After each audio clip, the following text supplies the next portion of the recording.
We continue our coverage of this developing story of the gas tanker explosion in Boksburg.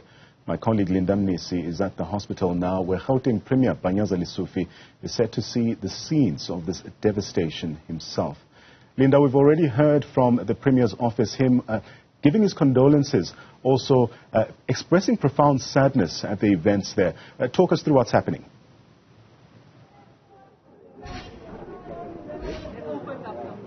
Well, at the moment, Nhlanhla, the Premier has gone into OR Tambo Memorial Hospital. This is where we understand he will be getting a briefing in terms of what exactly happened.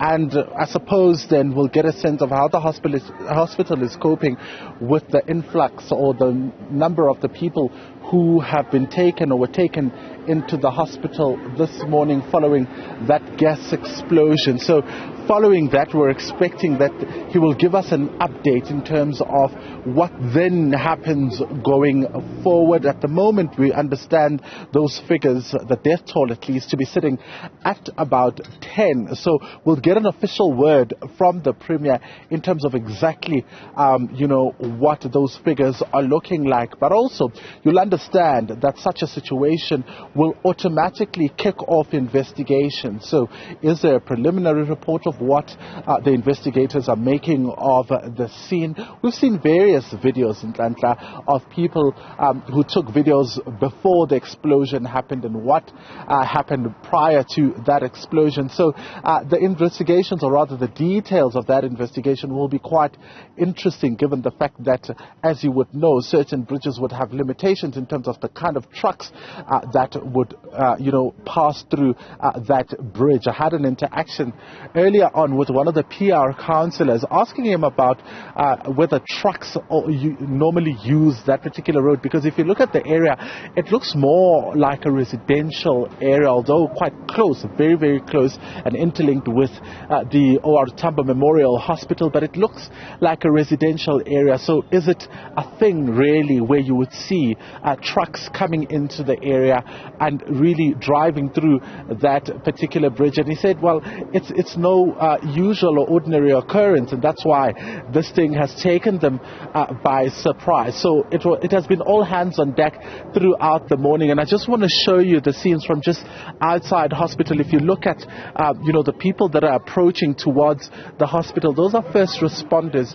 to the scene, including EMS officials. There's some police officers, including security and other stakeholders really who came to assist at the scene. So at the moment, there's a station there that's providing food and water. As you can imagine, it's scorching hot here in Boksburg, so a lot of them really getting those refreshments as they continue with the work. We're in one of the streets that leads, in fact, to that particular bridge. So I'll ask my colleague Senzo Mashobo to just pan to the side to show you the entrance of the hospital. It still looks like people are going in and out. I've seen a couple of family members that we spoke to this morning going in and out of the hospital. But also, if you look to this direction, this is the direction I told you about earlier on that also leads to that particular bridge. It's been cordoned off, making sure that nobody comes close, because as you can imagine,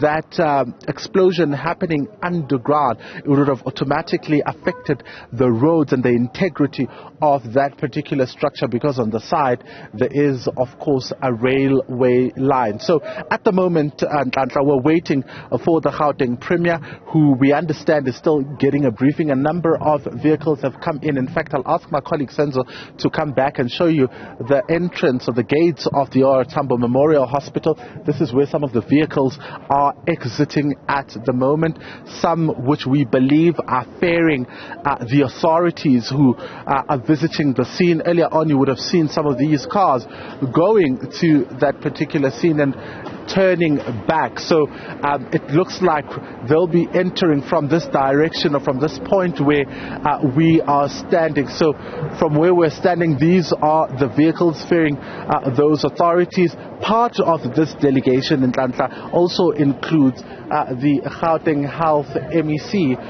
who you would understand, because of the nature and how this explosion has affected the hospital, would come and of course try to see how the health authorities authorities are doing and what can be done to try and, of course, make sure that those who are already at the hospital when this incident happened are also kept safe. They are moved to different places if indeed these were wards that were affected. So this motorcade that you're seeing will also include members of the media who have been giving you blow-by-blow coverage of this tragic incident.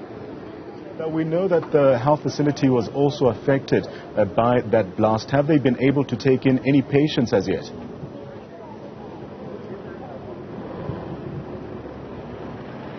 Well, patients, we understand, were taken in earlier, and they've been addressing, of course, the situation in terms of what needs to happen. You would have seen also, humanitarian organizations coming through to give some aid here.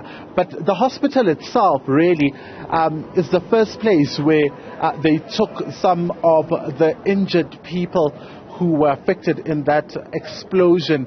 In fact, one of the eyewitnesses saying that he brought some of the people inside the hospital. So we'll get a sense of what then happens next and what the state of the infrastructure, the integrity of the infrastructure, where it stands, and whether or not there will be a need to move patients to a different hospital if indeed this one can't accommodate those who have already been put in. That's our reporter, Mnisi, out in Boksburg, of course, following that devastating explosion. Reporter Erin Bates is also there. We will hear from her a bit later on in the bulletin.